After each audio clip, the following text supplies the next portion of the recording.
যেমন ডোরেমন কিংবা Tom and Jerry. এই সকল কার্টুনের মধ্যে এমন কিছু রহস্য রয়েছে যেগুলো সম্পর্কে আমরা জানি না। যেমন কার্টুনে নিনজা হাতুড়ির কেন চুল দেখানো হয়নি। তাছাড়া ডোরেমন কার্টুনে ডোরেমন কেন সব সময় কাবাডে ঘুমায়, কেন ডোরেমন নোবিদের সাথে ঘুমায় না। তাছাড়া জাপানিজরা কেন এইরকম টেবিলে খাবার খায়। তো আজকের এই ভিডিওতে আমরা কার্টুনের এমন কিছু কালো সত্য সম্পর্কে জানবো যেগুলো আমাদের কাছ থেকে লুকানো হয়েছে। তো যারা কার্টুনকে ভালোবাসেন তারা অবশ্যই আমাদের চ্যানেলটি সাবস্ক্রাইব করবেন। বন্ধুরা, আমরা অনেকে শিনচান কার্টুন দেখেছি। শিনচান কার্টুনে এই খাবারের টেবিলের কথা আমাদের মনে আছে। এই সকল টেবিল দেখে আমাদের মাথায় প্রশ্ন আসতেই পারে, জাপানিজদের খাবার টেবিল এমন কেন হয়। এর কারণটি হচ্ছে জাপান সব সময় তাদের কালচারের সাথে কানেক্ট থাকে। তারা কার্টুনের মাধ্যমে তাদের কালচার প্রমোট করে থাকে। 1400 শতকের দিকে জাপানিজরা খাবার তৈরি করার জন্য এবং ঘরকে গরম রাখার জন্য ঘরের মধ্যে কয়লাতে আগুন ধরে দিত। সময়ের সাথে সাথে এটি কুতাৎসু টেবিলে পরিবর্তিত হয়ে যায়। এটি আসলে একটি কাঠের টেবিল হয়ে থাকে যার নিচে ইলেকট্রিক হিটার থাকে এবং তার চারিদিকে ব্ল্যাঙ্কেট থাকে।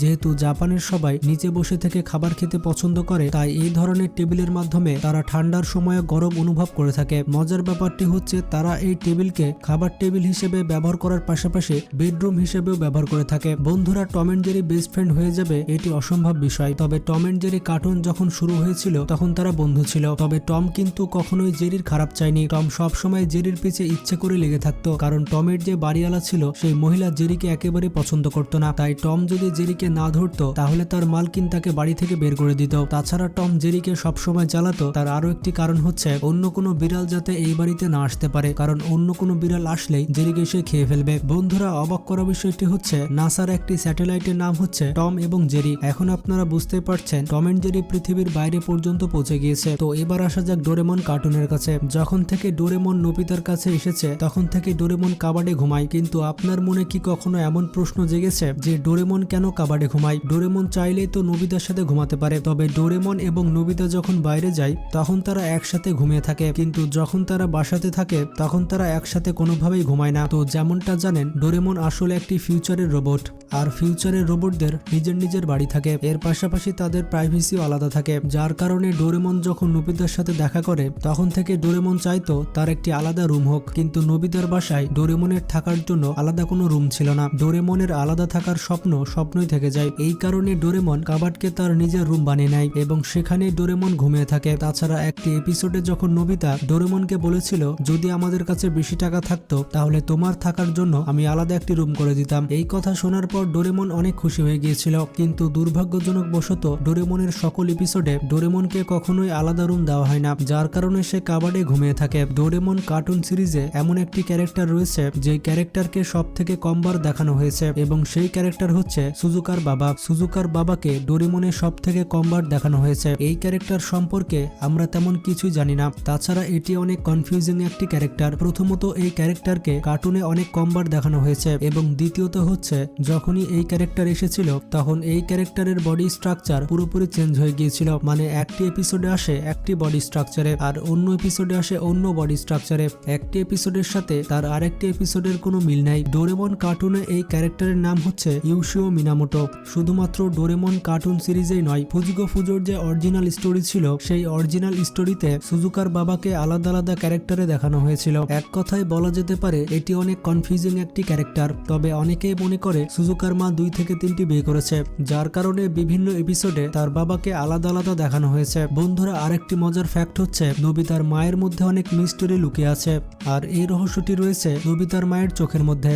যখনই নোবিতার মাকে বিয়ের আগে দেখানো হয়েছে তখন তার চোখগুলোকে অনেক বড় করে দেখানো হয়েছে। মানে যখনই তিনি তার চশমা খুলতেন তখন তার চোখগুলো অনেক বড় বড় ছিল, বলতে গেলে সুজুকার মতো অনেক অ্যাট্রাকটিভ ছিল। কিন্তু বিয়ের পর নোবিতার মায়ের চোখ যখনই দেখানো হয়েছে তখন অনেক ছোট দেখানো হয়েছে। বিয়ের পর যখনই তিনি তার চশমা খুলতেন তখনই তার চোখকে 3 শেপের মতো দেখাতো। ডোরেমন কার্টুনটি এতটাই জনপ্রিয়তা লাভ করেছে যে ঘরে ঘরে শুধুমাত্র এই কার্টুনটি দেখা হতো। মজার ব্যাপারটি হচ্ছে ডোরেমনকে একটি রোবট সান্টা ক্লজ বলা হয়। যদি সে ফ্রিতে সবাইকে গ্যাজেট বিলিয়ে বেড়ায় তাহলে তো তাকে সান্টা ক্লজ বলা যেতে পারে।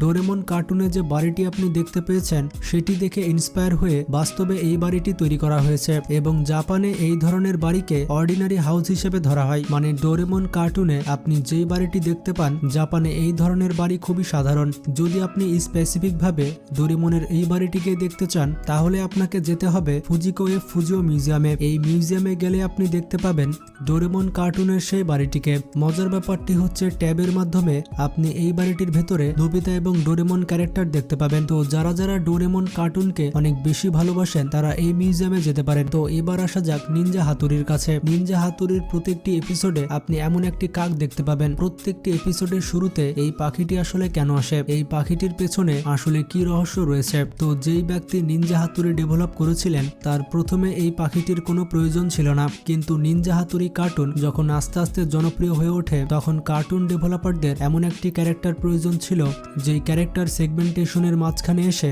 পরবর্তীতে কি হবে তা বলে দিবে, এবং সেই ক্যারেক্টারটি হতে হবে অনেক ফানি ক্যারেক্টার। পরবর্তীতে ডেভেলপাররা এই নিনজা বার্ডকে সিলেক্ট করে। নিনজা হাতুড়ির হিন্দি ডাব ভার্সনে এই পাখিটির কোনো নাম দেওয়া হয়নি, কিন্তু জাপানের অরিজিনাল কার্টুনে এই নিনজা বার্ডকে সোলেকারো বলে ডাকা হয়েছে। তো কারা কারা এই নিনজা পাখিটির বিষয় লক্ষ্য করেছেন তারা কিন্তু কমেন্ট বক্সে জানাবেন। বন্ধুরা, নিনজা হাতুড়ি এমন একটি কার্টুন ছিল যেই কার্টুনটি বাচ্চারা প্রতিনিয়ত দেখত। তাছাড়া অনেকের ফেভারিট ক্যারেক্টার ছিল নিনজা হাতুড়ি। নিনজা হাতুড়ির প্রত্যেকটি বডি পার্টস আমরা অনেক ভালো মতো লক্ষ্য করেছি, কিন্তু পুরো নিনজা হাতুড়ি কার্টুনে আমরা একটি বিষয় কখনো দেখতে পাইনি, এবং সেটি হচ্ছে নিনজা হাতুড়ির চুল। নিনজা হাতুড়ির কোনো এপিসোডে আমরা তার চুল দেখতে পাইনি, এমনকি একটি এপিসোডে যখন ইউনিকো হাতুড়িকে বলেছিল তার চুল দেখাতে যাতে হাতুড়িকে নিয়ে একটি ম্যাগাজিন তৈরি করতে পারে, তখনও নিনজা হাতুড়ি তার অরিজিনাল চুল কাউকে দেখায়নি।